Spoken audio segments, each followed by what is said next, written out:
तद्भाषणे नम्रता, जब पति से बात करें तो पति से विनम्रतापूर्वक बात करें, डांट के बात ना करें। कई बार ऐसा होता है कि पत्नी अपने स्वर को इस प्रकार से भी व्यक्त करती है कि पति को तिरस्कार का अनुभव हो। मजाक उड़ाने में भी कई बार ऐसा होता है कि भरे समाज में अपने पति के साथ ऐसा व्यंग कर देती हैं अपनी सखियों को दिखाने के लिए कि पति को बुरा लग जाता है। इस प्रकार का कपट वचन में नहीं होना चाहिए। उसके बाद तत्पादार्पित दृष्टिरासन विधौ तस्योपचर्या स्वयं, उनकी सेवा सत्कार स्वयं करे। अब आजकल क्या होता है, पत्नी आराम करेगी, घर में नौकरानी रख लेगी, तुम खाना बनाओ। अब बताइए, नौकरानी के बनाए भोजन में वो पवित्रता, वो प्रेम, वो श्रद्धा मिलेगी?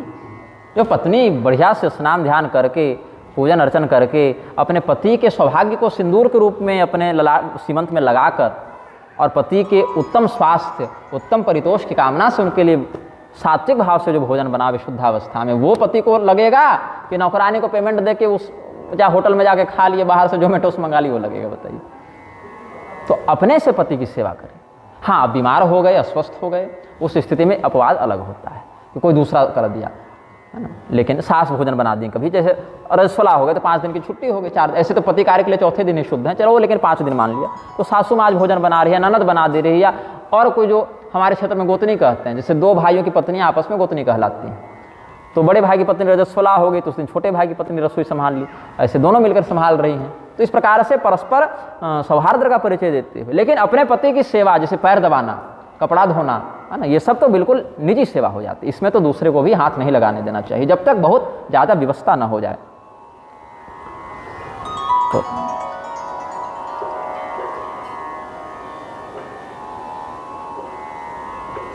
सुप्ते तत्र शयीत तत्प्रथमतो दह्याच शय्यामिति, जब पति शयन करने के लिए जाएं तो उनके चरणों को दबाएं, और जब पति शयन कर चुके हैं तो उन्हीं के पास शयन करें, और जब पति जगने वाले उनसे कुछ पहले ही जग जाए, यह भी शास्त्र की मर्यादा है। तो राजा जनक कहते हैं, प्रोच्य पुत्र निवेदितः कुलवधू सिद्धांत धर्मागमः, धर्म का यही सिद्धांत है पुत्री, उत्तम कुल की जो बहुएं होती हैं वो इस प्रकार का ही सदाचरण करती हैं। अब स्त्रियों के लिए तो बहुत कुछ बता दिया गया, अब पुरुषों के लिए भी कुछ नियम है कि पुरुष केवल सेवा करवाने के लिए जन्म लिए हैं, यहाँ विवाह करके ले और खूब सेवा करवाओ, खूब मारो पीटो डांटो, ऐसा है क्या? ऐसा भी नहीं है। पुरुषों को क्या कहा गया? आप विष्णु स्वरूपी हैं, और स्त्रियों को क्या कहा गया? आप लक्ष्मी स्वरूपी हैं। यही कहा गया ना, वर और कन्या में विष्णु और लक्ष्मी की भावना करते हैं। तो लक्ष्मी नारायण का जैसे मंगलमय विवाह हुआ, उसी प्रकार से तुम्हारा भी मंगलमय विवाह हो रहा है। तुम इसी प्रकार से अपने दाम्पत्य जीवन को आगे बढ़ाओ, इस प्रकार का संकल्प करते हैं आचार्यगण। तो पुरुष के लिए हमें स्मरण आ रहा है कि जब हमारी अवस्था थी 7-8 साल की होगी, तो मेरी माता जी रोज़ रामायण पढ़ा करती थी, आज भी समयानुसार पाठ इत्यादि करती हैं। भोजन बनाती थी तो श्री कृष्ण गोविंद हरे मुरारी ये सब पढ़ती हुई करती थी। वो सात्विक अन्न गया है शरीर में हमको। तो श्री सीताराम जी के विवाह का प्रसंग हो गया। अच्छा, और रोज़ रात को हमारी माता जी हमको सोने से पहले राम कथा सुनाती थी, और मतलब सुनने और शब्दों की समझ हो गई, 1.5 साल 2 साल के हो गए तो राम कथा सुन के ही सोते थे, चाहे 1 बज जाए 2 बज जाए। बेचारी माता जी सास की सेवा करके, पिताजी की सेवा करके, गौशाला की सेवा करके, घर में देख के और कुटुंबीजनों को देख के रात को थकी रहती थी, लेकिन कथा सुनाए बिना सोती नहीं थी। एक दिन ऐसी गड़बड़ हुई हमारे घर में, महाराज क्या बता दें, लव कुश वाला प्रसंग आ गया, और सीता जी जो भूमि प्रवेश की सो मेरा हृदय फटने लग गया कि अब क्या होगा इन बालकों का। हम तो अपनी माता जी के बिना 5 मिनट नहीं रह सकते। अब कहीं जैसे हम भाग जाते, बड़े उताती रहे ना बचपन में, तो क्या होता, तालाब नहाने चले जाते, तो मेरी माता जी हमको बिजली के खंभे में रस्सी से बांध देती थी। क्या करती बेचारी, और कई बार न बांध पाती तो मेरे चचेरे भाई बहनों को कहती कि जाकर उसको कहो कि तुम्हारी माँ को अजगर खा रहा है। तो माता जी के प्रेम के कारण हम भागकर स्वयं चले जाते थे। फिर माता जी कहते अजगर कहाँ गया, तो माता जी ने कहा तुम्हें आता हुआ देखकर भाग गया। तो मुझे अपने पराक्रम का बड़ा बोध होता था, बड़े पराक्रमी हैं हम। तो माता जी कहती थी कि देखो ऐसे ही लव कुश भी जंगल में सीता जी की रक्षा किया करते थे। अब जब तक रक्षा करते थे तब तक तो ठीक है। अब पहुँचे उत्तरकांड, वाल्मीकि जी के ही अनुसार वो बताती थी। उस समय रामचरितमानस के प्रसंगों को ही बताती थी, चौपाई रामचरितमानस से बताती थी, और कथानक वाल्मीकि जी का लेकर चलती थी। वाल्मीकि जी का श्लोक तो नहीं बताती थी, हिंदी अनुवाद इत्यादि से बताती थी। हालांकि वो भी श्लोक पाठ इत्यादि जानती हैं, लेकिन वो वाल्मीकि रामायण पर व्याख्यान करके बताती नहीं थी, चौपाई मानस जी की बताती थी। और इधर कथानक का प्रारूप उत्तरकांड में लवकुश का प्रसंग था, अथवा संजीवनी टीका जो ज्वाला प्रसाद मिश्र जी की छपी थी खेमराज से, जिसको छेपक रामायण भी कहते थे, अब पता नहीं प्रकाशन हो रहा है कि बंद हो गया, वो भी उससे भी सुनाती थी माता जी।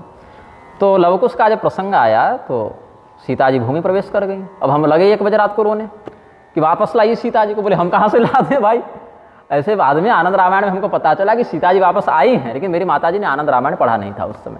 वो हमने जब पढ़ी तो फिर मैंने माता जी को बताया, तब माता जी जानी। बोले हमको पहले पता होता तो तुम्हारा रोना धोना बंद कर दिए रहते कि आ जाएंगी, रुको। जैसे अयोध्या से गई वहाँ पर जंगल, वैसे जंगल से भूमि में गई, भूमि से फिर अयोध्या आ जाएंगी। बाद में आई हैं सीता जी, लेकिन आई हैं ये बात प्रसिद्ध नहीं है। तो बहुत फिर मेरी दादी जुट गई, बोले क्या हो रहा है भाई? तो बोले कथा हो रही। बोले अरे क्या बच्चे को ये सब सुना रही हैं, कोई बंदर भालू कथा सुना देते। बोले बंदरे भालू की तो सुना रहे हैं, और रामायण में क्या हनुमान जी जामन सब बंदर भालू हैं। जब बंदर भालू ही सुनाना है तो हनुमान जी का आश्रय लेकर सुनाओ, जामन जी का आश्रय लेकर सुनाओ। जब राक्षसों भूत प्रेत की ये कथा अगर सुनाने तो हिरण्यकशिपु और रावण से बड़े भूत प्रेत हो गए क्या, ये राक्षस हो गए क्या? तो सुंदरकांड उठा लो, भागवत महापुराण का 7वां स्कंध उठा लो, यही सब हर विषय तो शास्त्र में मिल जाएगा ना। तो वहीं पर माता जी ने जब सीता जी का विवाह का प्रसंग आया था तो हमको सप्तपदी बताई थी कि 7 वचन होते हैं जो पुरुषों की ओर से कन्या को दिए जाते हैं। तो कन्या का कर्तव्य तो समझ गए, पुरुषों के भी कर्तव्य पर चिंतन करते हैं। तीर्थव्रतोद्यापन यज्ञ कर्म मया सहैव प्रियवर्य कुर्या वामांगमायामि तदा त्वदीयं ब्रवीति वाक्यं प्रथमं कुमारी। ये सब मर्यादा हम तो कहते हैं लोगों को कि ये सारे श्लोक, ये सब जो बड़ी बड़ी गाड़ियाँ और टीवी और फ्रिज मांगते हैं विवाह में, तो 1500 खर्चा और करें, और ये सारे श्लोकों को शुद्ध शुद्ध लिखवा कर और हिंदी अनुवाद के साथ, या जो भी भाषा बंगाली, उड़िया, तेलुगु, तमिल जो समझ में आता हो, मराठी, गुजराती, अपनी भाषा में, छत्तीसगढ़ी में, जिसमें आए समझ में, उसमें लिखवा के और जहाँ पर सोते हो माथा पर रख लें फ्रेम बनवा के, और रोज़ सुबह उठकर एक बार देखें, कम से कम स्मरण तो रहेगा कि हमने क्या वचन दिया। हमारे संबंध के आधार में यही वचन है ना, उससे लोक भी बनेगा, परलोक भी बनेगा। बोलने से, कम बोलने से और अधिक सुनने से संबंध टिकता है। बिगड़ता कब है? जब व्यक्ति अधिक बोले और कम सुने। संबंध बचाने का सूत्र यही है कि जितना कम से कम हो उतना कम बोलो और अधिक से अधिक सुनो। तो क्या है वचन पहला? तीर्थव्रतोद्यापन यज्ञ कर्म मया सहैव प्रियवर्य कुर्या वामांगमायामि तदा त्वदीयं ब्रवीति वाक्यं प्रथमं कुमारी।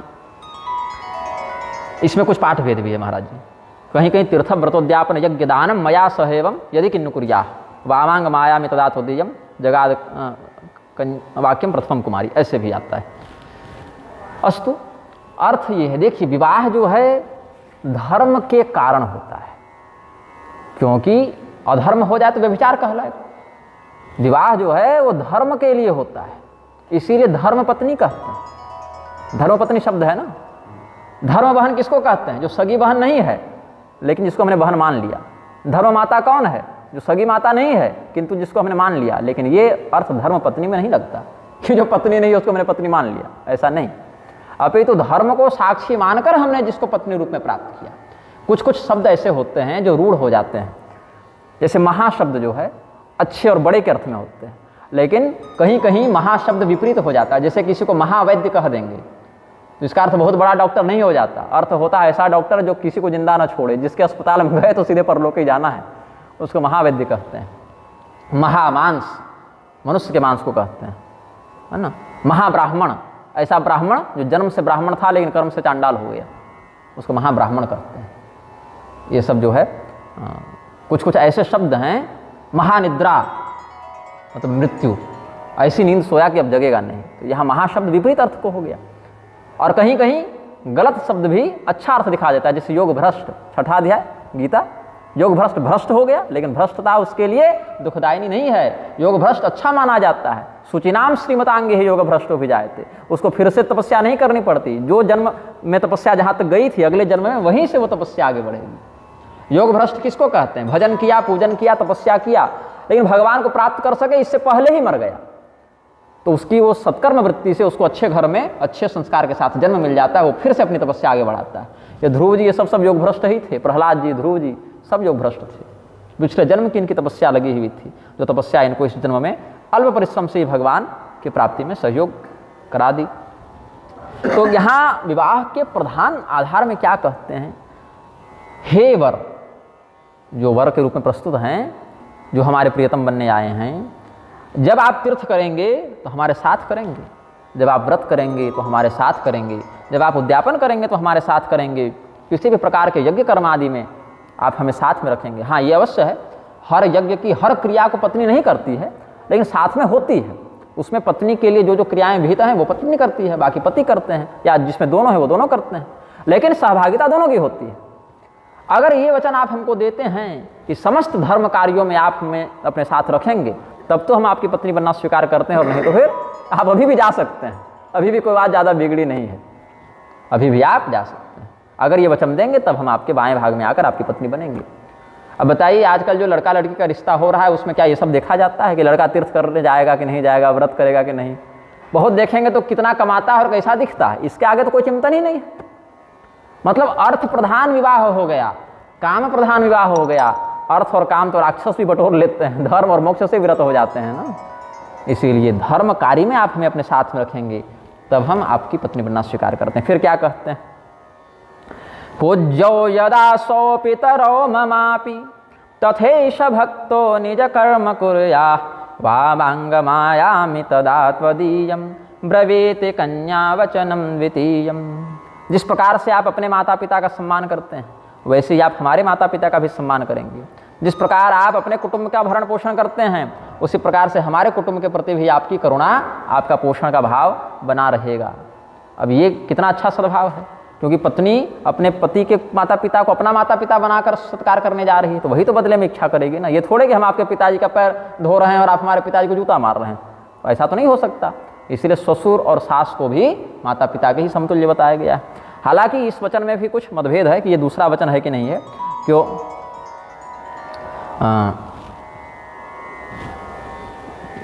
आज जयो धान्य धनादिकानां पृष्ट्वा निवेशम यदि किन्नु कुर्याः वामांगमायामि तदा त्वदीयं जगाद कन्या वचनम द्वितीयम्। ऐसा भी दूसरा वचन प्राप्त होता है, जो हमारी माता जी ने बताया था कि कहाँ से कितना पैसा आ रहा है और कहाँ कितना पैसा जा रहा है। पति पत्नी में बहुत बड़ा झगड़ा पैसे को लेकर भी होता है कि आप इतना पैसा कहाँ खर्चा कर दिए, हमको बताए क्यों नहीं। बताएं झगड़ा, तुम इतना खर्चा क्यों करवा दी, हमको बताई क्यों नहीं, हमसे पूछे क्यों नहीं। तो इन सभी विवादों से बचने के लिए सबसे अच्छा उपाय क्या है, कहाँ से कितना पैसा आ रहा है और कहाँ कितना पैसा जा रहा है। किसी किसी के मत में ये वचन चौथा वचन भी है, क्योंकि अर्थ प्रधान वचन है। तो कुछ लोग कहते हैं ये वचन चौथा भी है, जगाद कन्या वचनम चतुर्थकम, ये भी कहीं कहीं कहते हैं। तो अलग अलग परिपाटी है, लेकिन मुख्य वचन तो यही सब हो जाते हैं। तो कहाँ से कितना पैसा आ रहा है, कहाँ कितना पैसा जा रहा है, कहाँ धन खरीदना है, कहाँ धान्य खरीदना है, कहाँ जमीन खरीदनी है, कहाँ जमीन बेचनी है, ये सब हम आपसी सहमति से करेंगे। आप मनमौजी कहीं भी खर्चा मत कर दीजिएगा। पता चला पति जुआ में सब संपत्ति हार गया और पत्नी को सड़क पर ले आया, तब अच्छी बात नहीं है ना। तो कहाँ कितना, और पता चला कहीं चोरी डकैती करके पैसा ले आया, जेल में चला गया, तो मेरा जीवन तो बर्बाद हो गया। इसीलिए कहाँ से कितना पैसा आ रहा है, कहाँ कितना पैसा जा रहा है। पता चला कि 10,000 रुपया कमाए, जाके शराब में उड़ा दिए, तो ये तो उचित नहीं होगा ना गृहस्थ धर्म के लिए। इसीलिए कहाँ कितना धन आ रहा है, कहाँ कितना धन जा रहा है, कहाँ से क्या आय व्यय हो रहा है, इसका आप हमारे परामर्श के साथ कार्य करेंगे। अब इसका अर्थ ये नहीं कि पति पर हावी हो जाए कि हम कहें तो पैसा रखिए और हम कहें तो खर्चा कीजिए, ऐसा भी नहीं। आपसी सहयोग से ये काम हो।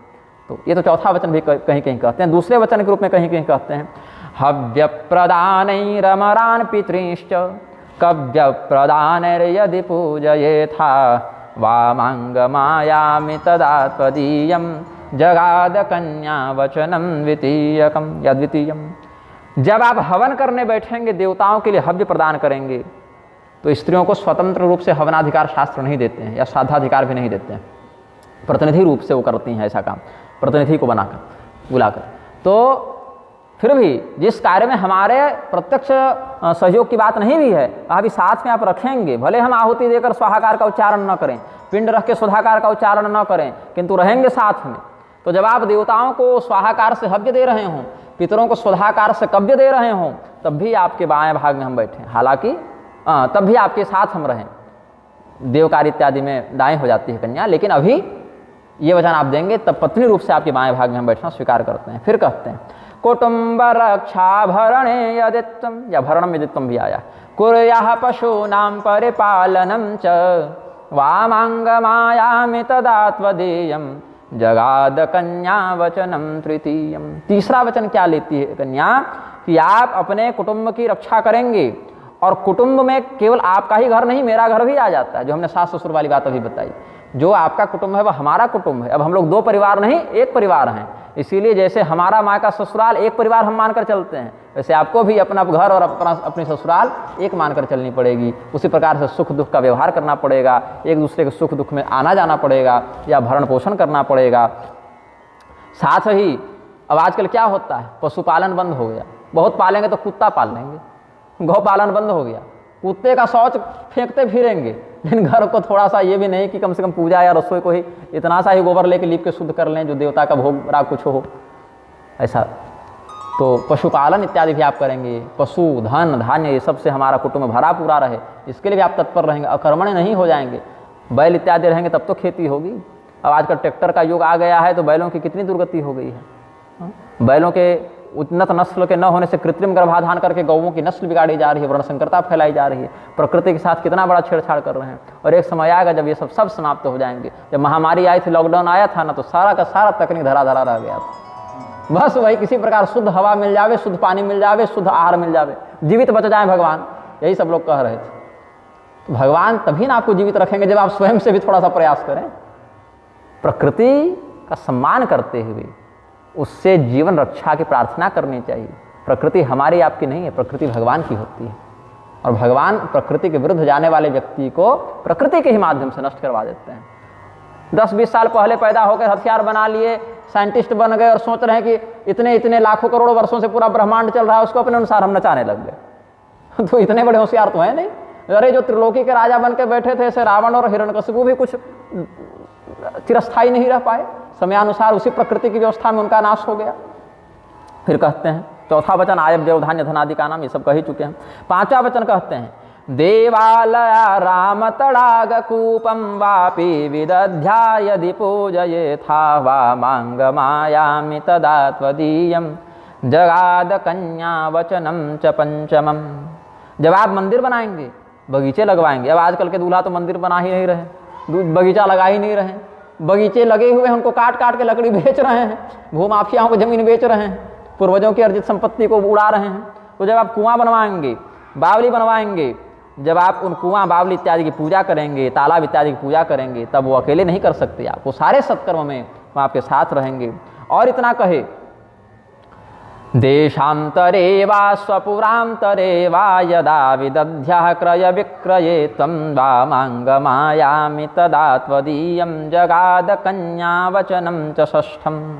आपको अपनी आजीविका की प्राप्ति अपने नगर में हो जावे या आजीविका के लिए बाहर जाना पड़े, बहुत दीर्घ काल तक आप हमको छोड़कर नहीं जा सकते। यदि पत्नी यह कहती है कि जहाँ आप नौकरी करने जा रहे हैं, जहाँ आप व्यापार करने जा रहे हैं, तो पति को ले जाना चाहिए साथ में, छोड़कर नहीं जाना चाहिए। हाँ, पत्नी अगर इतनी समझदार है या इतना साहस है कि पति के बिना भी 5 महीना 6 महीना साल भर अपने घर में रह सकती है, जैसे पति फौज में चले गए तो पत्नी को तो सेना में साथ रख नहीं सकते। अब जहाँ क्वार्टर इत्यादि की वैसी व्यवस्था है, उन पदों में तो रख सकते हैं, हर पद पर तो ऐसी व्यवस्था नहीं है। तो पत्नियाँ भी समझदार होती हैं, वीरांगनाएं समझदार होती हैं, तो अपने पति के उस कार्य गौरव को समझकर घर में ही चरित्र रक्षण करते हुए भी निवास करती हैं। बहुत लोग नहीं भी करते, लेकिन जो स्त्रियाँ करती हैं ऐसा चरित्र रक्षण पूर्वक निवास, वो तो देवी रूप से सम्मान्य है। तो लेकिन अगर वो जिद कर दें तो पति को चाहिए, और जिद भी ऐसी न कर दें कि पति को कष्ट हो जाए पूरा करने में, अनुकूलता से ही अपने पत्नी होने के अधिकार का, कर्तव्य का संतुलन बनाकर प्रयोग करना चाहिए। तो वहाँ पर आप हमको साथ में ले जाएं। और अंतिम में कहते हैं, अंतिम में जाकर एक बहुत बड़ा वचन लेते हैं जो लोक और परलोक दोनों को बिगाड़ सकता है और बना सकता है कि आपने पत्नी भाव से हमारा पाणी ग्रहण किया है तो परिस्त्री की ओर आपका मन नहीं जाना चाहिए। परिस्त्री को देखने के समय आपके मन में माता, पुत्री, बहन इत्यादि का ही भाव होना चाहिए। परिस्त्री को देखे भी तो माँ है, बहन है, बेटी है, इस प्रकार से समझ लें। लेकिन अब दुर्भाग्य क्या हो गया, अब तो अपने घर कुटुंब में भी भाभी इत्यादि रिश्तों को, साली इत्यादि रिश्तों को बहन और माँ की दृष्टि से नहीं, भोग्या की दृष्टि से लोग देख रहे हैं। घर घर वेश्यालय खुलने लगे। जहाँ साली को बहन मानना था, जहाँ भाभी को माँ मानना था, वहाँ पर उनको भी व्यभिचार की दृष्टि से लोग देख रहे हैं। तो कैसे समाज विकसित होगा, कैसे कल्याण की प्राप्ति होगी। तो न सेवनीया परकीय जाया त्वया भवे भाविनी कामिनीति वामांग मायामि तदा त्वदीयं जगाद कन्या वचनम च सप्तमम। यही 7 वचन कन्या लेती है। तो पुरुषों को भी इन समस्त वचनों का ध्यान रखना चाहिए, इन वचनों का स्मरण करना चाहिए। पत्नी को भी अपने पति के लिए कैसा व्यवहार अपेक्षित है। अभ्युत्थानमुपागते गृहपतौ तदभाषण नम्रता तत्पादार्पित दृष्टिरासन विधौ तस्योपचर्या स्वयं सुप्ते तत्र सयित तत्प्रथमतो जह्याच्च शय्यामिति प्रोच्य पुत्र निवेदितः कुलवधो सिद्धांत धर्मागमः। ऐसे स्त्री पुरुषों के दाम्पत्य के मध्य जो धर्म का अनुशासन है ये सब बताया गया दोनों को। अपनी पुत्री को विशेष करके राजा जनक ने बताया, क्योंकि पुत्र को तो दशरथ जी बता ही रहे हैं।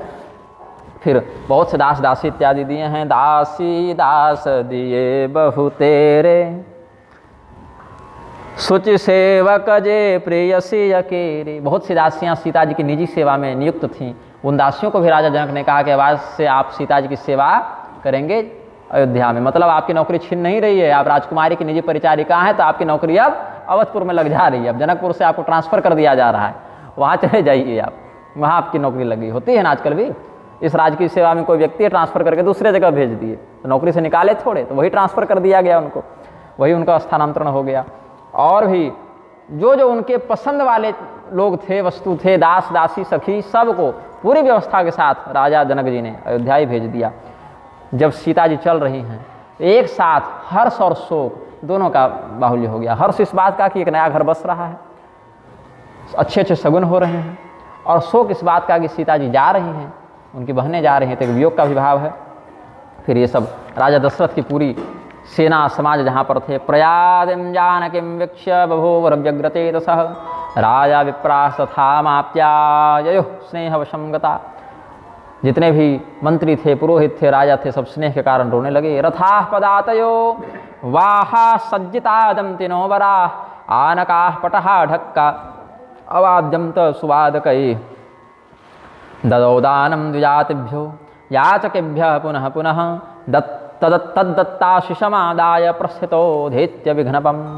सभी ब्राह्मणों को बुलाकर राजा जनक दान कर रहे हैं, दशरथ जी दान कर रहे हैं, ब्राह्मणों को प्रणाम कर रहे हैं, ब्राह्मणों के चरण रज को मस्तक पर धारण कर रहे हैं, गौरी गणेश का पूजन कर रहे हैं, किसी प्रकार का विघ्न न हो ऐसी प्रार्थना कर रहे हैं। फिर चले हैं। नंदितोर्वार नार्यश्च जगुरमागधबंदिनः वर्षितः पुष्पवृष्ट्या सह प्रजजौ कौशलां प्रति। सभी अप्सराएं नृत्य कर रही थीं, बंदी जन मागस जन स्तुति पाठ कर रहे थे, देवता पुनः पुष्पवृष्टि करने लगे। इस प्रकार से हर प्रकार का मंगलकारी सगुन देखकर राजा दशरथ अपने पूरे समाज के साथ बेटा बहू ये सब को लेकर अयोध्या की ओर बढ़े हैं। सुर प्रसोन बरसहि हरसि करहि अपछरा गान चले अवधपति अवधपुर मुदित बजाए निशान। अब ये सब जो अवध वाले जा रहे थे वो तो ठीक है भाई, बाराती हैं तो जाएंगे ही। मिथिला वाले भी पीछे पीछे चलने लगे कि तो अच्छा कोई बात नहीं, थोड़ी दूर पहुंचा कर आ जाएंगे, अच्छा एक कोस और चलते हैं, अच्छा कोई बात नहीं अगली वाली नदी से हम लोग लौट जाएंगे। लेकिन ये सब लौटना ही नहीं चाहते। तो राजा दशरथ सोचे क्या ये घर तक छोड़कर आएंगे अब? अरे भाई ये भी अपने अपने घर में जाएं, अब इनको भी अधिक कष्ट हो जाएगा ना। अब प्रेम के कारण वापस जा नहीं रहे और वहाँ तक जाने में बड़ा श्रम होगा सबको। तो इसीलिए निपकर विनय महाजन फेरे सादर सकल मांगने टेरे भूषण बसन बाज गज दीन्हे प्रेम पोष ठाढ़े सब कीन्हे। क्या कहते हैं? राजा दशरथ ने सभी लोगों को हाथ जोड़े, बोले भाई अब हम लोग बहुत दूर आ गए हैं, अब आप लोग भी वापस लौटिए। बेटी विदा करने के लिए उसके ससुराल तक पूरा गांव थोड़े जाता है, चलिए कुछ दूर आए, यही मर्यादा है, यही ठीक है। और फिर सबों को विदा किया और उसमें जो याचक गण थे उन सबको बुलाकर फिर से बहुत से बोले क्या चाहिए भाई? बोले गहना कपड़ा जिसको जो चाहिए, हाथी घोड़ा पसंद आ रहा है वो भी ले जाओ, कुछ मणि रत्न माणिक रथ है वो भी ले जाओ, और भी किसी बात की व्यवस्था, घर नहीं है घर ले लो, खेती के लिए ज़मीन नहीं है वो ले लो, जो भी आवश्यकता है मुँह खोल कर बोलो, जो मांगोगे उससे बढ़कर दिया जाएगा, जो आवश्यकता है उससे बढ़कर दिया जाएगा, अभाव नहीं रहेगा किसी चीज़ का। फिर सब गए, सबको संपन्न किया गया, सब लोग उनका स्तुति गान किए। बाकी लोग तो लौटना भी अगर चाहें लौट भी जा रहे हैं, लेकिन राजा जनक नहीं लौट रहे हैं। जनक प्रेम बस फिर न चाहिए। तो राजा दशरथ भी खड़े हो गए, बोले अब हम भी नहीं जाएंगे, तो आप भी यहीं खड़े रहिए, हम भी यहीं खड़े रहते हैं, यहीं एक नया नगर बसा लेते हैं। स्वस्वनिवर्तितो राजा कौशलेशेन धीमता अनिष्टावर्तनो पीशो विदेह प्राह भूपतिम। वापस लौटना हमारे लिए अच्छा अनुभव नहीं रहेगा, बड़ा कष्ट होगा। ऐसा सोचकर जनक जी वहीं खड़े रहे। तो वचनम च सुधाहारे विनयावन तत्सुधि। जब बहुत दूर तक ये सब आ गए, राजा दशरथ बार बार मना करते रहे, तो अपनी सवारी से उतरकर खड़े हो गए। राज बहोरी उतरी भय ठाड़े। अपने रथ से उतरकर राजा दशरथ खड़े हो गए, जाइए तब हम भी नहीं जाएंगे अब आगे, आप अगर साथ साथ जाएंगे तो हम भी यहीं रुक जाते हैं। तब क्या करते जनक जी, हट के आगे। हट भी उचित ही था, दशरथ जी भी देखे कोई विकल्प नहीं छोड़े जनक जी। तो जनक जी हाथ जोड़े और प्रेम पूर्ण अमृतमय वाणी से कहे कि बताइए, आपने हमारे साथ इतना अच्छा व्यवहार किया, इतना सौभाग्य हमको दिया, कैसे छोड़कर आपको चले जाएं। लेकिन ठीक है, आप कहते तो जाते हैं। फिर वापस से एक बार फिर समधि मिलन हुआ, गले मिले, फिर से दान दक्षिणा हुई, गुरुजनों का पूजन हुआ, पैर पूजाई हुई। फिर कौशलपति समधि सजन सन्माने सब भांति, मिलन परस्पर विनय अति प्रीति न हृदय समाति। फिर सभी ऋषि महर्षियों को जनक जी ने कहा कि गुरुदेव, अब हम भी अपने नगर लौटेंगे, आप लोग भी समय अनुसार अपने अपने आश्रम में चले जाइएगा। फिर पता नहीं कब इतना बड़ा संत समाज हमें दर्शन देने के लिए पधारे, तो हमको फिर से एक बार अपने चरण वंदना का अवसर प्रदान कीजिए। तो सभी ऋषि महर्षियों का यथायोग्य सत्कार किया है। प्रेमणान नाम अवै राजा वशिष्ठ प्रमुखान ऋषिन। वशिष्ठ, वाल्मीकि, जाबाली, अगस्त, ये सब जितने ऋषि महर्षि थे, अपने पक्ष के सतानंद इत्यादि भी थे ही, वो तो खैर घर के ही पुरोहित जी हैं, उनसे तो रोज़ सेवा का व्यवहार कर सकते हैं, उनकी रोज़ सेवा कर सकते हैं। लेकिन वशिष्ठ जी रोज़ थोड़ी मिल रहे हैं, विश्वामित्र जी रोज़ थोड़ी मिल रहे हैं, वाल्मीकि जी रोज़ थोड़ी मिल रहे हैं, ये सब तो बाहर से आए ऋषि महर्षि हैं। इसीलिए इनका सत्कार राजा दशरथ ने बड़े प्रेम से किया। फिर चारों दामादों से मिले, जामाता सबसे मिले, और उनसे भी हाथ जोड़कर बोले कि राम करहूँ के ही भांति प्रशंसा, मुनि महेश मन मानस हंसा। इतने समय तक साथ में रहकर राजा जनक जैसे ज्ञानी जान गए कि ये हमारे आराध्य परमात्मा हैं, क्योंकि राजा जनक कोई सामान्य व्यक्ति नहीं है। अजामिल का स्मरण करेंगे इस अवसर पर, जो नारायण बोल रहा था मरने के समय और उसका उद्धार हो गया था। यदा नारायणायेति जगाद चतुरक्षरम, नारायण, यही 4 अक्षर का सहारा था ना अजामिल को। वो भी अपने पुत्र को बुलाने के चक्कर में नारायण बोल दिया था, भगवान को बुलाने के लिए भी नहीं कहा था। दूरे क्रीडन का शक्तम पुत्रम नारायणा वयम। जब अजामिल ने देखा कि हमें लेने यमदूत आ गए हैं, तो अपने छोटे बेटे को, 88 साल के थे अजामिल उस समय, छोटे बेटे को पुकारा नारायण, तो भगवान के दूत आ गए। तो वहां पर यमदूत और विष्णुदूत का संवाद हुआ है। इसके बाद क्या घटना घटित हुई, यमदूत प्रत्यावर्तित हो गए, अजामिल का ज्ञान जगा, फिर हरिद्वार जाके विधिपूर्वक भगवान का स्मरण करके अपना प्राण त्याग किया, फिर विमान पर बैठकर वैकुंठ गए। ये सब कथा भागवत में प्रसिद्ध है।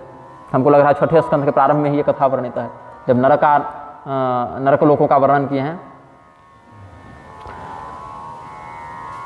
उसके आगे 6ठे स्कंध के पहले अध्याय से ही सब प्रकरण शुरू कर दिए हैं सुखदेव जी महाराज।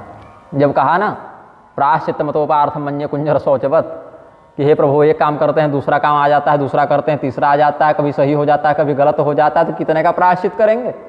प्रायश्चित करने के लिए भी 3 बातों का बोध होना आवश्यक है। पहले तो इस बात का बोध हो कि हमने जो किया है वो पाप है। जब पता ही नहीं है कि हमने पाप किया है तो प्रायश्चित कैसे हो। तो पहले तो ये बोध हो कि हमने पाप किया है, फिर ये पता हो कि उस पाप का प्रायश्चित क्या है। क्योंकि कई बार ऐसा होता है कि पाप तो कर दिया लेकिन उसका समाधान क्या है ये पता नहीं चल रहा। और तीसरा है कि पाप भी पता है, प्रायश्चित भी पता है, तब प्रायश्चित का सामर्थ्य नहीं है। पाप तो पता चल गया कि हमने गलत किया, शास्त्र में इसका ये प्रायश्चित है ये भी पता चल गया, लेकिन करने का सामर्थ्य नहीं है, तब क्या करेगा। तो कहीं ना कहीं तो व्यक्ति फंसेगा। तो हाथी नहलाने के समान ये कठिन कार्य है कि हाथी को नहलाए, फिर हाथी सूंड में बाल उठा के ऊपर डाल लिया। तो कितना नहलाइएगा भाई, हाथी चूहा थोड़ी एक उठा उठा के पटक के ऐसे नहला दिए, वो हाथी है। तब सुखदेव जी ने कहा ऐसे समस्त पापों के लिए भगवान का नाम है, इसीलिए नित्य भगवान नाम संकीर्तन करने का विधान है, अधिकाधिक भगवान नाम संग्रह का विधान है। नाम को कमाई कहा, संतों ने नाम को संपदा कहा, कि जितना जैसे सड़क पर सोना चांदी हीरे मोती बिखेरे हों और लोभी व्यक्ति अधिक से अधिक भरने का प्रयास करता है, वह कोई देख न ले, ऐसे ही अपने भजन को गुप्त रखते हुए, अपने मंत्र को गुप्त रखते हुए अधिकाधिक उसको संग्रह करने का प्रयास करो। ये सब गुरुजनों की वाणी है, संतों की वाणी है। तो अजामिल की हम बात कर रहे थे। जब अजामिल के साथ ऐसी घटना घटित हुई, यमदूत जाकर गए और यमराज से प्रश्न किया, कहते ही संति है शास्तारो जीव लोकस्य वै प्रभु, कि हे यमदेव आप बताइए कि संसार पर शासन करने वाले कितने लोग हैं। तो यमराज बोले पूछता क्यों है भाई आज हमारा दूत, ऐसा तो कभी नहीं पूछा। बोले क्यों पूछ रहे हो। बोले देखिए यदि शासन करने वाले केवल आप हैं तो आपके आदेश का निवारण करने के लिए शंख चक्र गदा पद्म ये सब लेकर 4 दूत क्यों आ गए थे? विष्णु भगवान वाले दूत थे वो लोग। और ऐसे तो उस समय नहीं पहचाने कौन थे, केवल अति अद्भुत सिद्ध गण आए हैं ऐसा जान रहे थे। और अगर बहुत से लोग इस संसार का शासन कर रहे हैं तो उसमें किसका वाला आदेश अधिक प्रभावी होगा ये कैसे पता चले? तब यमराज समझ गए कि भगवान विष्णु के दूतों से आज ही भिड़े हैं। तो बोले देखो बालकों, शासक तो एक ही हैं भगवान, हम लोग तो सब उनके कर्मचारी हैं, उनका बनाया अलग अलग विभाग है, एक एक विभाग एक एक देवता को सौंप दिए हैं। और कहो तो हम देवता भी उनसे कोई अलग नहीं हैं, हम देवताओं के रूप में भी वही परमात्मा अलग अलग देवस्व रूपों में ये सब कार्य कर रहे हैं। हम लोग पुरुषांग देव हैं, उसी परम पुरुष परमात्मा के अंगभूत देव हम लोग सब हैं। तो ऐसा यमराज ने कहा और एक रहस्य बताया। धर्म जो है, हमारे क्षेत्र में वनवासी लोग जो सरना मत के अनुयायी हैं वो लोग क्या कहते हैं, जय सरना जय धर्मेश, है ना, प्रकृति की उपासना करते हैं। प्रकृति क्या है? अब बहुत से ईसाई लोग क्या हैं, उनको धर्मांतरित करके ईसाई बना रहे हैं, वनवासियों को, अंत्यजों को। और प्रकृति शब्द की पूजा विधान कहीं बाइबल में नहीं मिलेगी। मिलेगी कहाँ? हमारे धर्मशास्त्रों में। नमो दिव्यै महादिव्यै शिवायै सततम नमः, नमः प्रकृत्यै भद्राय नियताः प्रणतास्मताम्। अष्टधा प्रकृति गीता में है कि नहीं? प्रकृति पुरुषम चैव कहाँ मिलेगा? बाइबल में मिलेगा, गीता में मिलेगी कि ये सब बातें? तो प्रकृति पूजन का विधान कौन बताएगा? सनातन धर्म ही बताएगा ना। लेकिन सनातन धर्म के अलग अलग मत मान्यता संप्रदाय में बिखरे इन लोगों को ईसाइयों ने ये सब प्रताड़ित किया है। कुछ को लोभ देकर, कुछ को प्रताड़ना देकर, कुछ को झूठे सच बातें बताकर बहकाते रहते हैं। धर्मेश कहते हैं, जय शरणा कहते हैं, शरणागत का भाव, सर्वधर्मान परित्यज्य मामेकम शरणम व्रज, मैं आपकी शरण में हूँ, ऐसा भाव ही तो शरणा से विलक्षित होगा ना। फिर धर्मेश कहते हैं, धर्म के स्वामी की जय हो। तो धर्म का स्वामी कौन भाई? हम और आप, ईसा मसीह? नहीं, धर्मस्य प्रभुरच्युतः। विष्णु सहस्रनाम क्या कहते हैं? आचार प्रभो धर्म। धर्म क्या है? आचरण प्रधान है। और धर्मस्य प्रभुरच्युतः, तो जय धर्मेश का अर्थ क्या हुआ? जय श्री राम ही जय धर्मेश हो गया, हर हर महादेव ही जय धर्मेश हुआ।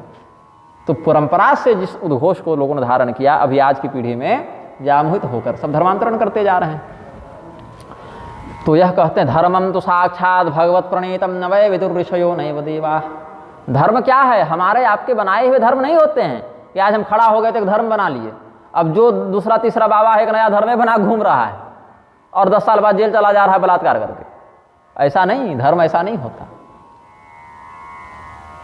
शास्त्रों के द्वारा उत्प्रेरित होकर व्यक्ति लौकिक और पारलौकिक श्रेय की कामना से भगवत वाक्य का अनुसरण करते हुए जिस कर्तव्य कर्म को करे वह धर्म होता है। मनमाने बात को धर्म नहीं कहते हैं। और धर्म हम आप नहीं बनाते, हम आप नहीं चलाते। धर्म की रक्षा हम और आप कर लेंगे क्या? धर्म की रक्षा तो भगवान ही करते हैं, क्योंकि धर्म का प्रणयन भगवान ने ही किया है।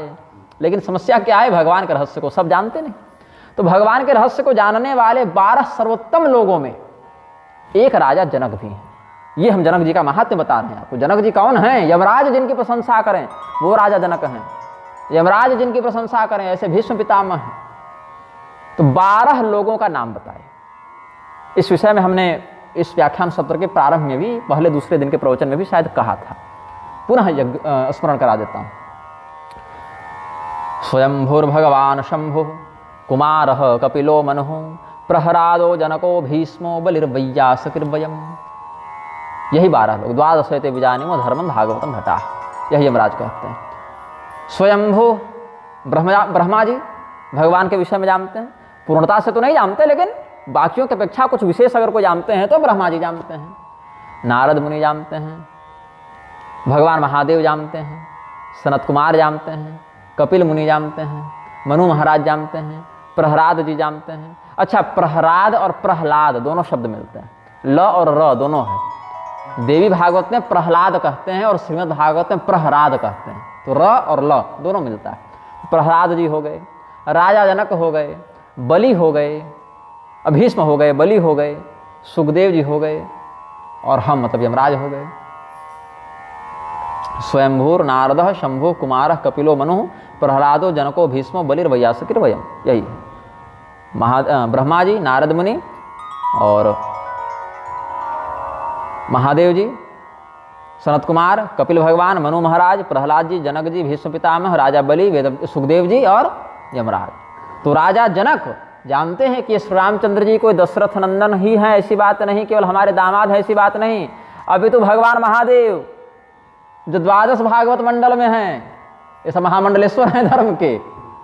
ऐसा नहीं कि 10 लाख 20 लाख का भंडारा करा के चांदी के सिंहासन बना के महामंडलेश्वर बने, वैसा वाला नहीं, ये सब शास्त्रोक्त महामंडलेश्वर हैं। तो राजा जनक जिस एसोसिएशन के व्यक्ति हैं,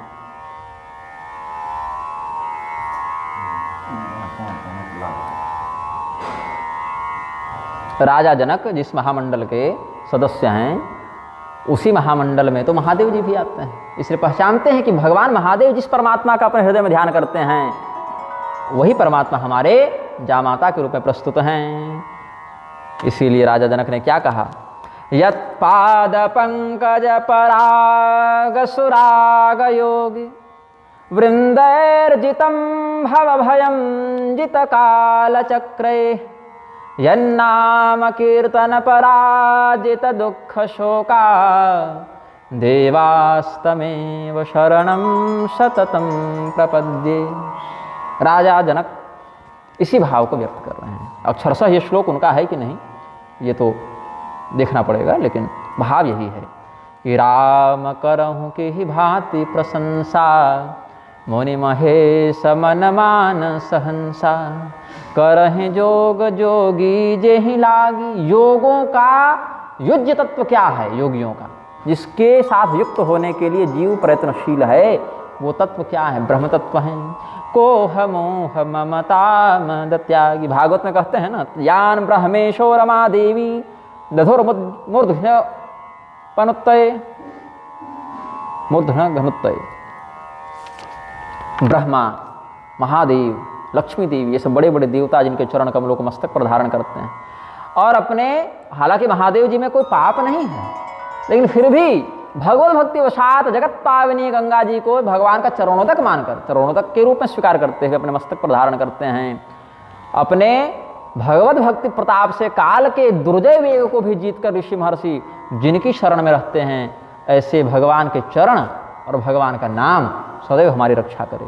व्यापक ब्रह्म अलख अविनाशी चिदानंद निरगुण गुण राशि मन समेत जेहि जानन बानी तरकी न सकहि सकल अनुमाने महिमा निगमने तिकहि कहि ज्योति हूँ काल एक रसहि। जो परमात्मा एकदेशी नहीं अपितु व्यापक है, मतलब अगर परमात्मा यहाँ है तो यहाँ भी है, यहाँ भी है, यहाँ भी है, वहाँ भी है, सब जगह है। ऐसा नहीं कि यहाँ है तो दूसरे जगह कैसे हो सकते हैं। हम और आप तो एकदेशी हो गए ना, कि यहाँ है तो कमरे पर नहीं है। परमात्मा ऐसे नहीं है, व्यापक हैं, ब्रह्म हैं। बृहत्पाद ब्रह्म उच्चते, विस्तृत होने से ब्रह्म कहलाया जाता है। अलक्ष्य हैं,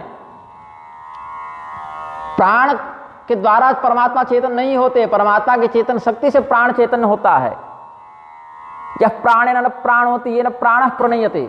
मन से भगवान नहीं सोचते, नेत्रों से भगवान नहीं देखते, कानों से भगवान नहीं सुनते। यत् श्रोत्रेण न शृणोति येन श्रोत्रमिदं श्रुतम्, यत् चक्षुषा न पश्यति येन चक्षुंसि पश्यति, जन मनसा न मनोते येन आहुर्मनोमतम्। वाणी से भगवान नहीं बोलते, भगवान की कृपा से वाणी बोलती है। यद वागाभ्युदितम येन वागभ्युद्यते केनोपनिषत्। जब शिष्य पूछता है गुरु से केने शतम पतति प्रेषितम मनः केन प्राणः प्रथमः प्रयति युक्तः, किस देवता के निर्देशों से ये सारी इंद्रियां अपना अपना कार्य करती हैं, तब बोले भगवान नेत्रों से नहीं देखते, कानों से नहीं सुनते। इसीलिए गोस्वामी जी ने कहा ना, बिनु पग चलई सुनई बिनु काना, क्योंकि इन क्रियाओं को करने के लिए परमात्मा इंद्रियों पर आश्रित नहीं है, क्योंकि इन इंद्रियों में ये सब कर्तव्य करने की सामर्थ्य बुद्धि या इनकी शक्ति परमात्मा के द्वारा ही आती है। मतलब इंद्रिय परमात्मा पर आश्रित है, परमात्मा इंद्रियों पर आश्रित नहीं है। चिदानंद निर्गुण गुण राशि, समस्त गुणों की खान होने के बाद भी आप किसी गुण में आबद्ध नहीं हैं, कोई गुण आप पर नियंत्रण नहीं कर सकता, आप ही गुणों के नियंता हैं, गुणों से नियंत्रित नहीं हैं, इसलिए निर्गुण भी हैं और गुण राशि भी हैं, अविनाशी भी हैं। जिसका वर्णन मन न कर सके, वाणी न कर सके, जो भी हम बता रहे थे, यन मनसा न मनुते यद वागा विदितम, ये सब, और तर्क इत्यादि के माध्यम से भी जिसका यथार्थ बोध नहीं हो सकता, अतर्क तत्व है ना राम जी, तर्क से उसका लक्षण नहीं पता चल सकता है। यतो वाचो निवर्तन्ते, वाणी जब गई परमात्मा का वर्णन करने तो जहां तक वर्णन कर सकती थी की, और सीमा पर जाकर जब थक गई तो वापस लौट आई, कही कि अब हम इसके आगे नहीं बोल सकते। भगवान महादेव जी की स्तुति में कहते हैं ना, अतीतः पंथानम तव च महिमा वांग मनसयोर तद्व्यावृत्यायम चकितम अभिधत्ते श्रुतिरपि। भगवान महादेव जी की भी महिमा में यही कहते हैं कि मन के पकड़ से, वाणी के पकड़ से बाहर है आपका अस्तित्व, इसीलिए वेद भी जब शिव जी का महात्म्य बताते हैं तो अपनी असमर्थता व्यक्त कर देते हैं एक स्थान पर जाने के बाद। भगवान श्री रामचंद्र जी के ब्राह्मी रूप का वर्णन करते हुए राजा जनक सारा रहस्य आज यही खोल दे रहे हैं, मैं पहचान गया आप कौन हैं। नयन लाभ मोह कह भजऊ सो समस्त सुख मूल, सब ही लाभ जग जीव कहाँ भये ईश अनुकूल। समस्त सुखों को प्रदान करने वाले वो परमात्मा, समस्त द्वंद्वों से निर्बाध करने वाले वो परमात्मा हमारे नेत्रों में आए। मम भवतु कृष्णोक्ष विषय, बड़ा सुंदर भाव है, मेरा नहीं है, शंकराचार्य जी का है। श्रेयाश्लिष्टो विष्णु स्थिरतर रुचिर वेद विषयो, स्थिरचर रुचिर वेद विषयो, थोड़ा ध्यान साक्षी शुद्ध हो, ऐसे स्तोत्र श्री कृष्ण अष्टक लिखे थे। कब लिखे थे? शंकराचार्य जी ने संकल्प लिया था संन्यास का, बहुत अल्प अवस्था में। माता जी नहीं दे रही थी संन्यास। अच्छा, बड़ी सुंदर एक बात स्मरण मुझे आ गई, इसी प्रसंग से जुड़ा हुआ। अक्ष विषय कहा, भगवान को क्या कहा जनक जी ने? अक्ष विषय कहा, मतलब हमारे नेत्रों को आनंद प्रदान करने के लिए आप दृश्य रूप में आ गए। विषय क्या है? इंद्रियों के द्वारा ग्राह्य तत्व ही विषय हो जाता है। नेत्रों का विषय क्या है? दृश्य। आंख क्या देखते हैं? दृश्य को देखते हैं। कानों का विषय क्या हो गया? शब्द, ध्वनि, उसको कान पकड़ते हैं। नाक का विषय क्या है? गंध। जिह्वा का विषय क्या है? रस, है ना। त्वचा का विषय स्पर्श, तन्मात्रा से उष्मा इत्यादि का करता है प्रयोग।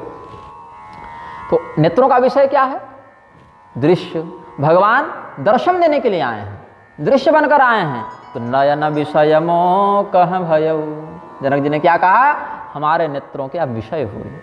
विषयातीत परमात्मा विषय रूप से प्रस्तुत हुए हैं, लेकिन परमात्मा तत्व संयुक्त होने से यह विषय बाधक नहीं, साधक है। तो शंकराचार्य जी को एक बार उनकी माता जी जब रजस्वला थी, भोग नहीं लगा सकती थी भगवती को, त्रिपुर सुंदरी भगवती की आराधना करते थे घर में। तो शंकराचार्य जी बड़े छोटे थे, आदि गुरु, बाद के उत्तराधिकारी को नहीं कह रहा हूँ, आदि गुरु शंकराचार्य जी, शिवावतार। उनकी माता जी ने दूर से ही कहा कि पुत्र, रसोई में दूध रखा हुआ है, वो दूध जाकर भगवती को भोग लगा लो और फिर तुम पा लेना। तो शंकराचार्य जी गए भगवती के पास और भगवती के सामने दूध रख दिया, और कुछ जो बोलना था अपना तदीय वस्तु गोविंद, जो भी उसमें बोलना था बोले। ऐसे तो जन्मजाते ही सर्वज्ञ हैं, ये अवतार ही उस रूप में हुआ है, लेकिन फिर भी एक बाल सुलभ बात की और बैठे रहे, क्योंकि भगवती दूध पिएंगी तब तो हम पिएंगे। वहाँ तो भाव ये हो गया, क्योंकि माता जी तो अपना भोग इत्यादि लगा के उठा कर ले आती थी, लेकिन शंकराचार्य जी सोचे कि भोग लगा है तो पिएंगे तब तो, अब तो मूर्ति बैठी हुई है, पी ही नहीं रही है, तो इसका अर्थ है कि शायद हम सही विधि से नहीं लगा रहे हैं। तो बड़ा प्रेम से बोले, बड़ा अनुनय किया कि पी लीजिए, पी लीजिए, नहीं पीजिएगा तो मेरी माता जी डांटेंगी, कैसा बालक है, एक छोटा सा काम दिए नहीं कर पाए, पी लीजिए। बहुत प्रेम से बोले, रोने लग गए शंकराचार्य जी। तो माता को बड़ी दया आ गई, भगवती त्रिपुर सुंदरी प्रकट हुई, और त्रिपुर सुंदरी क्या किए कि वो दूध का पात्र उठाई और पी गई। अब पी गई तो कुछ बचा नहीं, अब भूखा बालक क्या पिए, प्रसाद तो छोड़े नहीं। और रोने लगे शंकराचार्य जी के, बताओ मैया तुम सब पी गई, हमको कुछ छोड़ी नहीं पीने के लिए, तब हम पिए क्या, हम तो भूखे रह गए तुम्हारे चक्कर में। तो भगवती को बड़ी दया आई, बोली कोई बात नहीं। भगवती उनको गोद में लेकर अपना स्तनपान करवाया, अपना दूध पिलाया। तो द्रविड़ शिशुरास्वाद्य कृपया, शंकराचार्य कहते हैं मुझ द्रविड़ बालक, दक्षिण भारत को द्रविड़ कहते हैं, साउथ इंडियन मुझ द्रविड़ बालक को आपने बड़ी प्रेम से, बड़ी करुणा से अपना दूध पिलाया। वही दूध का प्रताप है भगवती कि हम सर्वज्ञ हो गए, वही आपके स्तनपान का प्रताप है कि हम हर शास्त्र में विलक्षण मेधा से युक्त हो गए, ये स्मरण करते हैं। तो वही शंकराचार्य जी को माता जी संन्यास लेने की अनुमति नहीं दे रही थी, फिर अपनी माता के साथ एक उन्होंने माया का व्यवहार किया, जो कि वही अवतार का उद्देश्य था। तो माता जी देखती हैं कि बालक जो है सो स्नान कर रहा है, और स्नान के मध्य ही एक मगरमच्छ पकड़ लिया। तो चिल्लाते हुए बोले कि अब तो कह दो कि संन्यास ले लो, कम से कम क्या कहते हैं उसको, आपत संन्यास, आतुर संन्यास। आतुर संन्यास कब लिया जाता है? आतुरो न सजीवती, जब जीने की कोई उम्मीद न बचे तब कह देना है कि मेरा किसी व्यक्ति से कोई विरोध नहीं, कोई व्यक्ति से मुझे भय नहीं, मुझसे किसी को भय नहीं, मैं निर्मल अविकारी चेतन हूँ, किसी प्रकार के कर्मानुबंध में हमारी आसक्ति नहीं, हम संन्यास्त हुए, ऐसा उद्घोष करता हुआ यदि वह मरता है तो उसको सन्यासी की ही गति प्राप्त होती है। ये आतुर संन्यास है। लेकिन अगर बच गया तो नहीं मरा तो तब उसको विधिपूर्वक संन्यास लेकर सन्यासी ही बनना है। ये नहीं करे बच गए तो छोड़ो फिर घर बच्चा आप संभालते हैं, ऐसा नहीं। ये आतुर संन्यास एक वैकल्पिक विधि है कि चलो जीवन भर कुछ किया लेकिन दृढ़ता से संकल्प लेकर कहे कि मैं संन्यास्त हो गया, उस संकल्प बल से वह संन्यास्त मान लिया जाता है। तो माता जी ने कहा बच्चा मर ही जाएगा तो कम से कम सन्यासी होकर मरने का फल इसको मिले, तो कह दिया हाँ जाओ, हमने संन्यास की अनुमति दे दी। बस माया का ग्राह गायब हो गया। शंकराचार्य जी बोले हम चले। बोले रे तुमने तुम्हारे साथ ऐसा कर दिया पुत्र, कोई बात नहीं, अब जो हुआ हुआ, लेकिन हमको वचन दो कि हमारा अंतिम संस्कार करने तुम आओ, क्योंकि हमारी कोई दूसरी संतान नहीं। और माता पिता को इस प्रकार से असहाय छोड़ के जाना भी संन्यास धर्म के विरुद्ध ही है, निर्वाण तंत्र के अनुसार। ऐसे पिताजी तो उनके थे नहीं उस समय, माता जी घर में अकेली थी। तो बोली माता जी कि तुम्हारे अलावा मेरा कोई है नहीं, हम मरेंगे तो कम से कम मुखाग्नि देने के तो कोई आए, और पुत्र ही अगर मुखाग्नि नहीं देगा तो हम और किससे आशा करें भाई? अपना जन्म दिया पुत्र भी जब मुखाग्नि नहीं देने आएगा तो हम और किससे आशा करें? तो शंकराचार्य जी ने कहा एक दंड संन्यास वाले निरग्नि होते हैं, अग्नि स्पर्श नहीं करते, लेकिन फिर भी माँ तुम्हारे लिए हम आएंगे, क्योंकि माता से बड़ा गुरु कोई नहीं है। तो वही जब शंकराचार्य जी आए माता के अस्वस्थ होने का समाचार सुनकर आए हैं। सुनकर क्या, वो तो सर्वज्ञ हो तो पता चल गया ना कि माता जी अंतिम समय में हमको स्मरण कर रही हैं। वही बोले थे अंतिम समय में हमें याद कर लेना, हम आ जाएंगे। तो योग बल से प्रकट हो गए शंकराचार्य जी।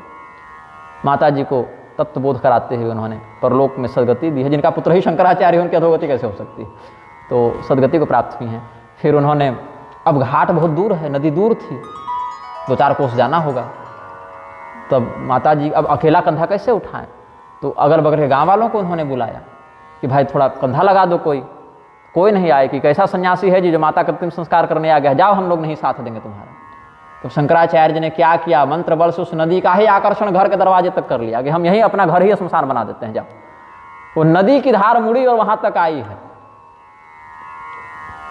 और फिर उन्होंने संस्कार किया और पूरे गांव को शाप दिया, बहिष्कृत किया शंकराचार्य जी ने, क्योंकि तुम लोगों ने हमारे उद्देश्य को नहीं समझा, केवल बाहरी क्रिया को देख लिया। इसी प्रकार से बहुत से महापुरुषों के चरित्रों में ऐसा जो देखने को मिलता है, जैसे रामानुजाचार्य जी के चरित्र में एक देखने को मिलता है, जो आजकल बहुत से विरोधी आरोप लगाते हैं, वो भी मैं बता देता हूँ आपको। क्या कहते हैं, रामानुजाचार्य जी मेलकोटे में थे। श्री वैष्णव संप्रदाय में रामानंदाचार्य जी के पूर्ववर्ती में रामानुजाचार्य जी का स्मरण करते हैं। श्री वैष्णव संप्रदाय तो वही है, लेकिन मेलकोटे में थे। वहाँ पर कोई भी मंदिर में जैसे 2 विग्रह होते हैं, एक तो स्थापित विग्रह है और एक उत्सव मूर्ति है। तो उत्सव मूर्ति इत्यादि देखिए भगवान पालना झूल ही रहे हैं। तो मूर्ति में क्या हुआ, वहाँ उत्सव मूर्ति नहीं थी मेलकोटे में। तो भगवान सपना दिया रामानुजाचार्य जी को कि दिल्ली के सुल्तान के पास एक मूर्ति है हमारी, इस रूप में है, उसको ले आओ और यहाँ स्थापित कर दो। तो दिल्ली में मुसलमानों का शासन था, तुर्क का शासन था। तो गए वहाँ पर रामानुजाचार्य जी अपने शिष्यों के साथ, सुल्तान को कहा कि देखो ऐसा है कि तुम्हारे पास हमारे देवता की कोई मूर्ति है, ऐसा हमको आदेश हुआ है तो दे दो। तो बहुत जगहों पर तोड़ फोड़ किए थे ये दुष्ट लोग, म्लेच्छ लोग। तो बहुत से मंदिरों से प्रतिमा लेकर आए थे। तो बोला कि मेरे पास ये सब प्रतिमाएं हैं, देख लीजिए आपके वाले भगवान कौन हैं। तो उसमें वो मूर्ति मिली नहीं। बोले तुम्हारे ये समस्त मूर्ति समूह में हमारी वाली मूर्ति तो है नहीं। तो बोले तो अब इसका अर्थ है आपका देवता झूठ बोल रहा होगा। ऐसे मजाक उड़ाएगा ना, म्लेच्छ है तो मजाक तो उड़ाएगा ही। रामानुजाचार्य जी बोले कि खबरदार भाई, ऐसे कैसे हो जाएगा कि हमारे देवता झूठ बोलकर भेज दिए, और तुम्हारे घर में अवश्य कोई मूर्ति है, चिंतन करो कहाँ कहाँ मूर्ति हो सकती है। तब राजा को याद आया कि राजकुमारी जो है उसके पास एक मूर्ति है और वो उस मूर्ति से बड़ा प्रेम करती है, और मूर्ति से बड़ा प्रेम करती है, उसी के साथ खाती है, सोती है, बैठती है, मतलब कभी भी उसको अलग नहीं करती है। बोले एक मूर्ति तो है महात्मा जी, जरा देख लीजिए, वो मूर्ति शायद आपके काम की निकले। तो राजकुमारी सो रही थी उस समय, उसी मूर्ति के बगल में सो रही थी। रामानुजाचार्य जी दूर से ही देखे, हाँ यही मूर्ति है, इस मूर्ति को दे दो हमको। बोले हम तो नहीं दे पाएंगे, इस मूर्ति को हम दे दिए तो मेरी बेटी बड़ी हंगाम में बाज है, वो इस मूर्ति के चक्कर में कुछ भी नहीं करती है, इसके बिना तो मेरी पुत्री मूर्ति देगी नहीं, हम कैसे दे दें। बोले तो क्या हम तुम्हारे पुत्री के चक्कर में भगवान को छोड़ दें यहाँ पर म्लेच्छों के घर में। बोले आप इतने ही बड़े सिद्ध भगवान है तो बोलिए मूर्ति को कि आपके पास आ जावे। अब रामानुजाचार्य जी क्या करें। तो रामानुजाचार्य जी ने स्तुति की भगवान की और गुरु भाव से आदेश दिया कि आ जाइए हमारे पास। वो मूर्ति वहाँ से चलकर रामानुजाचार्य जी की गोद में बैठ गई। तो उनको बड़े प्रेम से उन्होंने दुलारा और नाम रखा संपत कुमार। वही संपत कुमार भगवान की पूजा मेलकोटे में होती है। अब रामानुजा, अब बच्ची तो सो रही थी राजकुमारी, तो भगवान प्रातः हो ही चुके थे। राजा कहा कि देखिए इससे पहले कि मेरी बेटी जगे, आप इस मूर्ति को लेकर दिल्ली से बाहर चले जाइए, क्योंकि बेटी जगेगी, मूर्ति के बिना वो बचेगी नहीं और बहुत तरीके के हंगामा हो जाएगा, तो आप अभी निकल जाइए। तो रामानुजाचार्य जी निकल गए मूर्ति को लेकर। लेकिन कुछ देर बाद राजकुमारी जगी, मूर्ति नहीं मिली तो भयंकर बेचैन, मरणासन्न हो गई। फिर 2-4 सेवकों को कहा गया, जाओ जी खोजो कहाँ गए साधु महाराज, किधर से आए थे, किधर को जाना था, बोले मेलकोटे जाना था, चलो जी उन्हीं के पीछे पीछे। तो ये राजकुमारी भी मूर्ति खोजते खोजते गई, रास्ते में कोई मिले चाहे न मिले, अकेले ही पहुंच गई। तब तक रामानुजाचार्य जी मूर्ति स्थापना करवा चुके थे, उत्सव मूर्ति पूजित हो रही थी। अब ये राजकुमारी कही कि हमको मिलने दो हमारे उस प्रियतम से, भगवान से प्रेम करती थी बहुत ज़्यादा, प्रियतम भाव से करती। जैसे मीराबाई थी तो वो तो क्षत्रिय कुल में उत्पन्न हुई थी, भगवान कृष्ण को पति रूप में चाहती थी, और नटवर नागर नंदा और इधर ये संपत कुमार भगवान से प्रेम करती थी। अब ब्राह्मणों ने कहा कि तुम भाई मुसलमान की लड़की है, तुमको कैसे अंदर जाने देंगे भाई, तुम लक्ष्य कन्या हो। तो बहुत रोने लगी, बेचैन होने लगी। रामानुजाचार्य जी ने देखा कि भगवान की भक्ति के अतिरेक के कारण क्षिप्रम भवति धर्मात्मा शांति शांतिम निगच्छति। इसको देह का कोई मोह नहीं है, जाति का कोई इसको बोध नहीं है, इसको अपनी शारीरिक अवस्था का बोध ही नहीं है। ये नित्य निरंतर भगवत चिंतन में इतनी डूब गई है कि देहाभिमान इसका पीछे छूट रहा है, भगवान की भक्ति प्रधान हो जा रही है। तो वहाँ पर माम ही पार्थ विपाश्रित्य ये पिशु पाप योनयः स्त्रियो वैश्यास तथा शूद्रास्ते यान्ति पराम गतिम। यहाँ पाप योनयः शब्द से मृक्षादि का भी अधिग्रहण हो जाता है। किरात हूणांध्र पुलिंद पुरुषा आभिर कंका यवना खसाद्य यन्य च पापाय पाश्रयाश्रया शुद्ध्यंति तस्मै प्रभविष्णवे नमः। भगवान के स्मरण से तो बड़े बड़े पापी पवित्र हो जाते हैं। और जो इतने दीर्घ काल से इतना अनन्य चिंतन कर रही है वो तो भगवद रूप हो गई ना, मदभक्ति युक्त भुवनम पुनाति। ऐसा सोच कर अच्छा ठीक है जाओ भगवान से मिल लो। वही गई, भगवान के चरणों में लिपटी और वहीं वो मोक्ष को प्राप्त कर गई। तो बाद में बाहर ही उसकी एक मूर्ति उन्होंने बनवा दी थी स्मृति में, जिसको तुर्क नच्चियार कहते हैं। और एक तुर्क नच्चियार कहते हैं श्रीरंगम में भी है, वो भी तुर्क कन्या ही थी। तो उसको तो मंदिर में घुसने भी नहीं दिया गया, तो बाहर मोक्ष उसका हो गया था। भगवान के वियोग में ऐसे ही प्राण त्याग दी थी। और फिर ये सब जो उसके साथ अंगरक्षक ये सब आए थे, बोले हम लोग क्या करें, हम लोग भी जाएंगे। बोले नहीं, तुम्हें वो भक्ति नहीं है जो इसमें थी। तुम लोग को भगवान का दर्शन करना है, तुम लोग जगन्नाथपुरी जाओ, वहीं पर शिखर देखना, वहीं खुश रहना। जगन्नाथपुरी में जब रथ यात्रा होती है भगवान का दर्शन सबको सुलभ हो जाता है, तो इसीलिए तुम लोग जगन्नाथपुरी चले जाओ, वहाँ रथ यात्रा निकलेगी, वहाँ भगवान का सब लोग सड़क से ही दर्शन कर लेना। वहाँ भगवान दर्शन देने स्वयं बाहर आ जाएंगे, हर साल आ जाएंगे। तो वहाँ फिर बाकी मुसलमानों को घुसने नहीं दिया उन्होंने। ये भक्त थी उस लायक, कर दिया हमने। अब तुम लोग को दर्शन प्राप्त करना है सच में, पुरी में जाकर फिर करो, ऐसी व्यवस्था उन्होंने बना दी। तो यही कारण है कि भगवान के भक्तों में ऐसा अपवाद देखने को कई बार मिल जाता है। तो नयन विषय मोह कह भयऊ, यहाँ शंकराचार्य जी का हमने स्मरण किया। मम भवतु कृष्णोक्ष विषय, ऐसा शंकराचार्य जी ने कहा कि हे भगवान कृष्ण आप हमको दर्शन दीजिए। माता जी के मृत्यु की अवस्था में उन्होंने भगवान से दर्शन की याचना की है और भगवान ने दर्शन देकर उनकी माता जी का मोक्ष किया है। ये सभी बातें परंपरा में सुनने को मिलती हैं।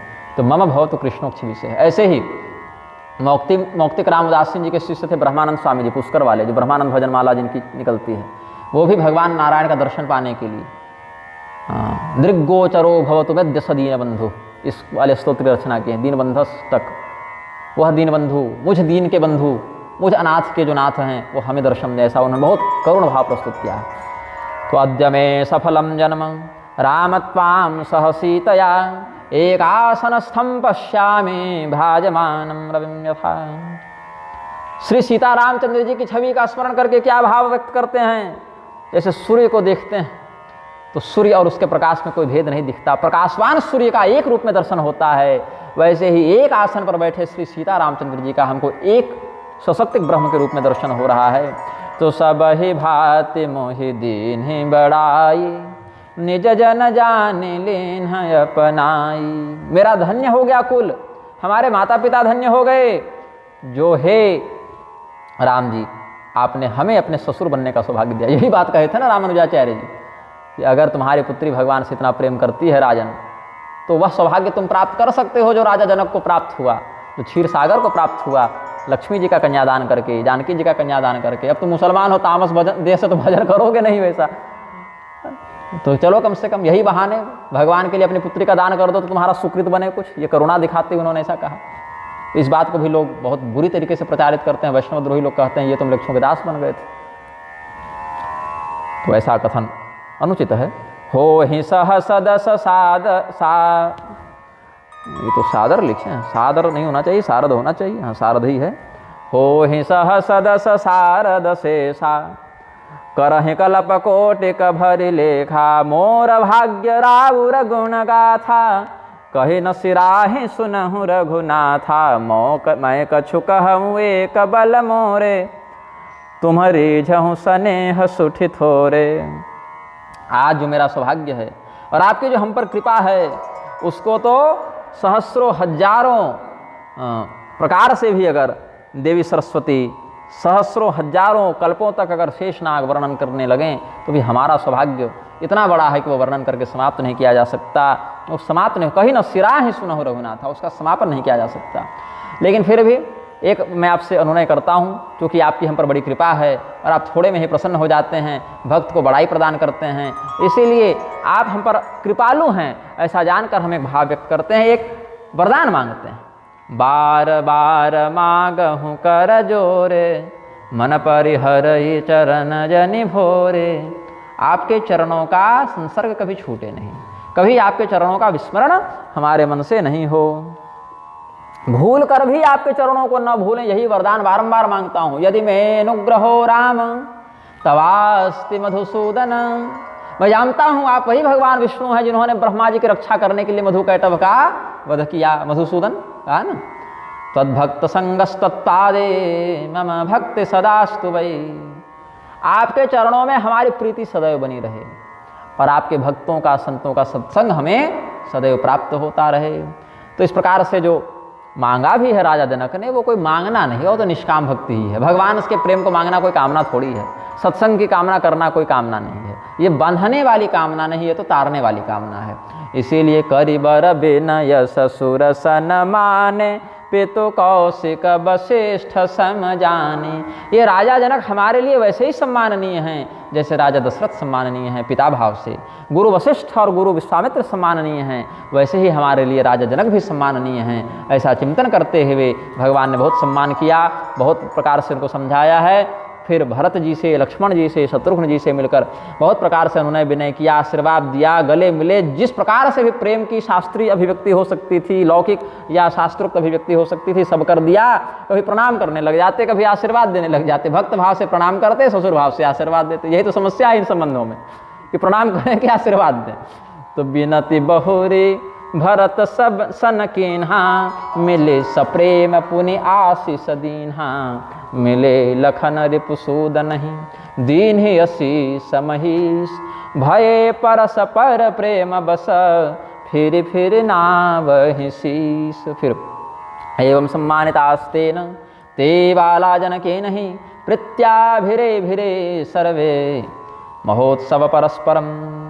फिर सब लोग वापस लौटे हैं। जनक जी वापस लौटने के समय विश्वामित्र जी को बार बार प्रणाम किए। उत्थाय च गृहे पाद विश्वामित्र से राजराट, और कहा कि हे मुनिवर, आपके अनुग्रह से तो कुछ भी ऐसा नहीं जो हमें कष्ट हो, किसी प्रकार का शोक नहीं, किसी प्रकार का संदेह नहीं, कुछ दुर्लभ नहीं।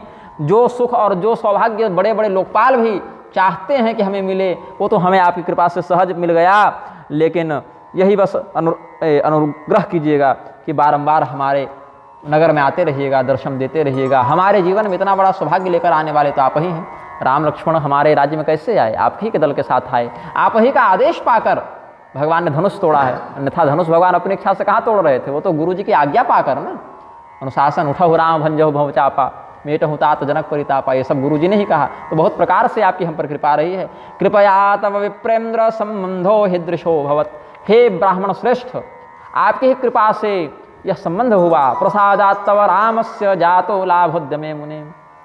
आप ही की कृपा से राम जी मिले और राम जी की कृपा से संबंध मिला। इत्युक्त्वा निपतिर्नत्वा मिथिलां जनको जजौ।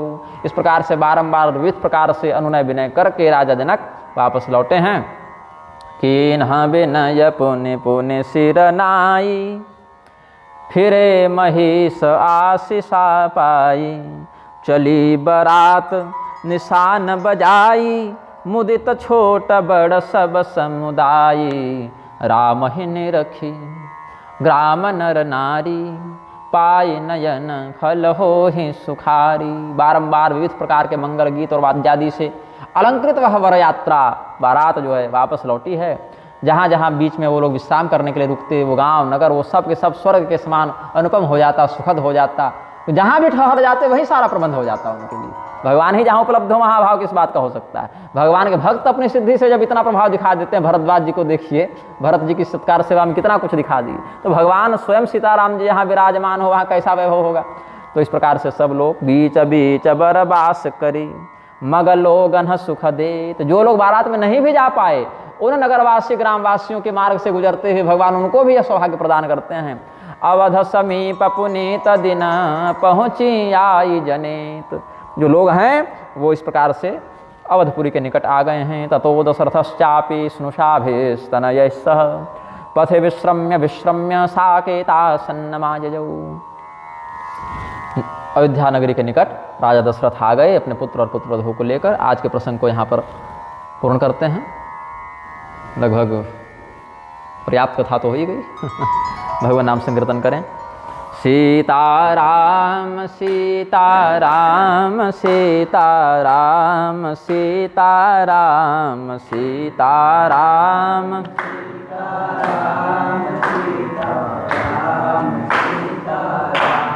राधे श्याम राधे श्याम राधे श्याम राधे श्याम राधे श्याम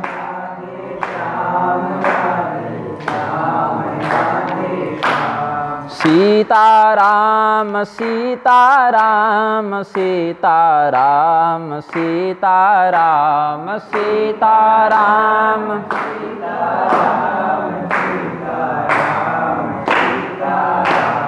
राधे श्याम राधे श्याम राधे श्याम राधे श्याम राधे श्याम